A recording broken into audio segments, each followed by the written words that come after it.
Hello and welcome, dear parent of the Gemini child.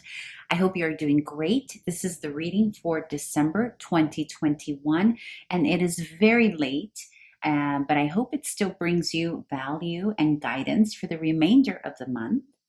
Please remember that my readings are not gender specific, so please make sure to modify gender how it best resonates for you and your household and your little one.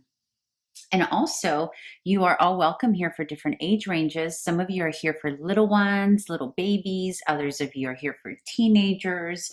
Others of you are here for everything in between. You are all welcome. And also, please remember, it is a general reading, so it's not always going to resonate.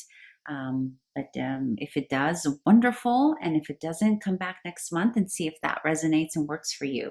And please remember to subscribe. Okay, let's get started. As you can tell, I've already shuffled the energy for your Gemini child here in December for what they are experiencing. We got the Eight of Cups, the Three of Cups, and the King of Cups. So a lot of emotional stuff happening, right? Which is in general not the norm for little Gemini. Little Gemini, and I know this is a generality. Yes, it is a generality because I do not know what your moon sign is for your child and his or her rising.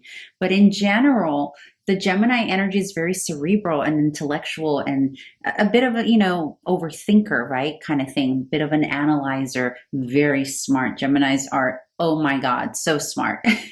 And so it's interesting when I get a reading from it for an air sign, and then there's a lot of cups energy, because that means that there's an emotionality happening here in December. There's like this need to connect and be loved and feel loved and show love in the month of December. So some of you may be noticing here that as the end of the year approaches, that your little Gemini is a little bit more mushy and, a little bit more showing love and whatnot.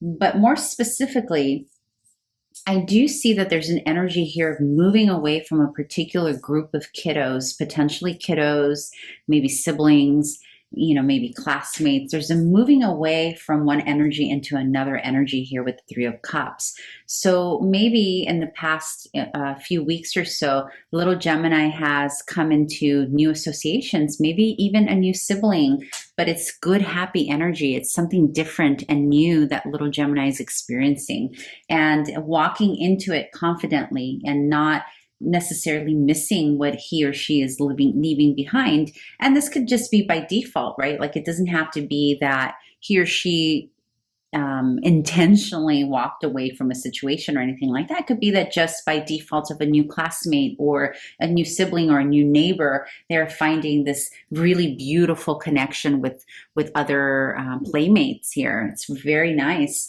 Maybe you are traveling, so depending on where you are in the world, this is now the holiday season. So you may be traveling to a cousin's house or your family, your relatives, so other kiddos are involved, and there's a sense of beautiful, with the King of Cups here, a sense of beautiful satisfaction in that area of emotion and feeling secure and feeling like they can truly express who they are. They are also expressing a lot of love from an adult here. This could be male or female. It could be, I'm getting grandparent energy here. So for those of you who are fortunate enough to still have your parents and their grandparents, there is a lot of this energy is coming from an elder type of relative in your life. So maybe the holidays is bringing this energy of love that's adding to his or her little cup of emotion and connection. So that's very beautiful. And it's nice, right, to get the little Gemini out of his or her cerebral, and this can apply for a little 1-year-old or 2-year-old that's constantly just sort of analyzing things. And now you're going to notice they're a little bit more affectionate, more gooey, ooey, mushy, that kind of energy. That's what I'm feeling for Gemini here in the month of December.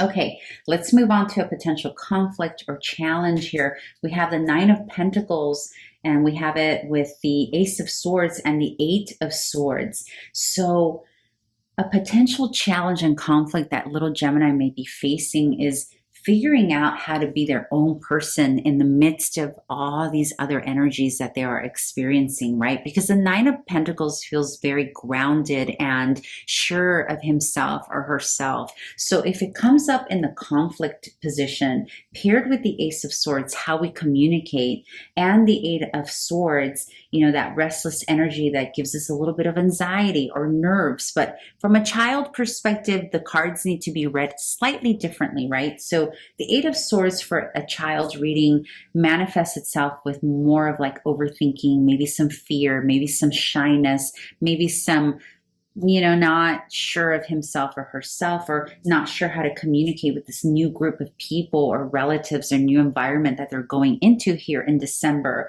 So this is an energy of not really knowing how to stand up, which is interesting for Gemini, right? Because Geminis are comfortable in general. I know, again, it's a generality, but we have this energy of potentially not knowing if they can truly be themselves or who they really are and how to communicate that, and maybe a little bit of shyness and anxiety around that. But it doesn't feel horrible. I know it looks not so nice with the Eight of Swords here, but one thing to remember when Swords comes up, it's mostly in the mind. So although Gemini is feeling this beautiful emotional connection and satisfaction, feeling loved and cared for, they're also in their, you know, in their mind, and maybe overthinking about a couple of things, like how do I fit in? How does this work? Or how do I get to be my own independent self? Like my new cousins or siblings want to watch XYZ movie, but you know what? I'm not really feeling it. I want to go play with snails, or I want to go read, or I want to go journal, or I want to watch a different movie. So how do I speak up for myself? How do I say this is what I want?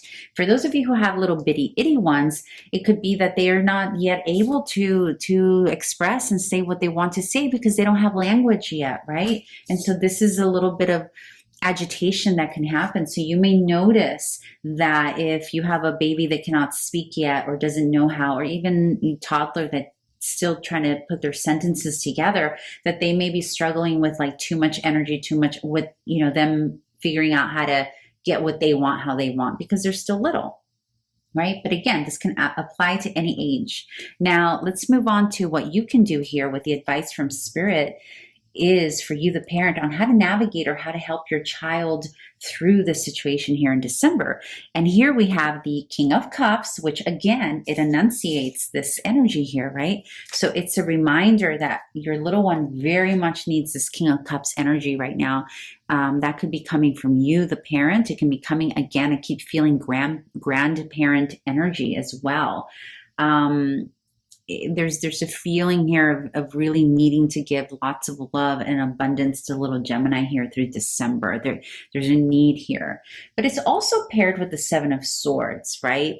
And the Seven of Swords can sometimes be like mischievous behavior, or your little one observing mischievous behavior by his or her little friends that they're hanging out with, right? So if it's paired here in the advice for you, dear parent, this is a little heads up to be aware and not be on the lookout, like be an alarmist, but like just be aware that your little one may be experiencing, you know, in this energy of trying to find his or her own voice within the new group and this new feeling of connection.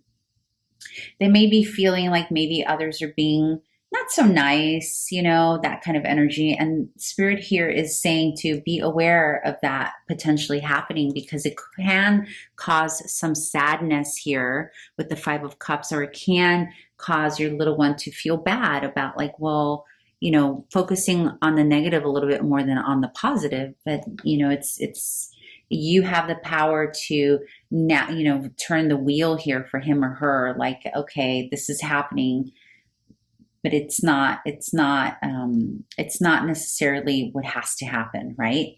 In other words, it could be more of the anxiety and not so much an actual thing that's happening. Now, here you have the Queen of the Wands, which is about taking control and teaching your little one how to take control over his or her emotions, right? So the advice here, dear parent, is to first and foremost very much provide your little one with the love that he or she needs, or allow the adults in his or her life I'm also feeling very strongly. This is an intuitive hit that I just got that's going to only apply to maybe one or two of you. There's a feeling here that your little one may be overwhelmed by too much affection from adults currently in their life. Like maybe there's a lot of, like, yes, they're loving this wholeness of connection and love and emotion, but while they're trying to also separate and be their own person and communicate what they need, there's also the sense here of, ooh, how do I communicate that I just don't really want to go hug my uncle or hug my aunt or go spend all that time with them. Like they may just be feeling kind of like, oh, do I really need to do this? And there's a feeling here to empower your little one and enable your little one to be in his or her own power of speaking up and taking action, because the Wands is all about action. So the Queen of Wands is about standing in your own truth about what you really want and need. And there's a need here for like a small handful of you. You have some Geminis here that are not wanting to, have all that energy with these people. It's kind of interesting, right? Because the first thing when we see little kiddos, whether it's at family gatherings or whatever, for visiting. I know I'm guilty of this. When I see my niece and nephew, I just want to love them up. I just want to go hug them and pick them up and love them. And we forget that little ones have their own autonomy and they need their space. They don't always want to be held and touched and kissed. And so I'm feeling some very specific energy for some of you to keep watch of your child's body language around other people and how they feel. Because although they very much do need this love and connection here in the month of December, they also need their autonomy, and they may not be very honest here about the fact that this is not making them feel good, not, having too much energy on them. So just your advice here, dear parent, is to keep a lookout, again, not in an alarmist, like horrible way, but just like, okay, is my child not feeling comfortable with this new neighbor that keeps wanting to hug her and kiss her or whatever? Remind your little one that they are powerful. They have the right. This energy, by the way, is very similar to the Nine of Pentacles, even though there are different suits, different elements. Very similar in being in your own authority and autonomy, and also about being in the autonomy of your body and your mind and all that good stuff. So yeah. Okay. So I hope that was helpful, dear parent, and hope to see you here in a couple of weeks for the January readings, and happy holidays if you do celebrate them. And I will see you here pretty soon. Bye.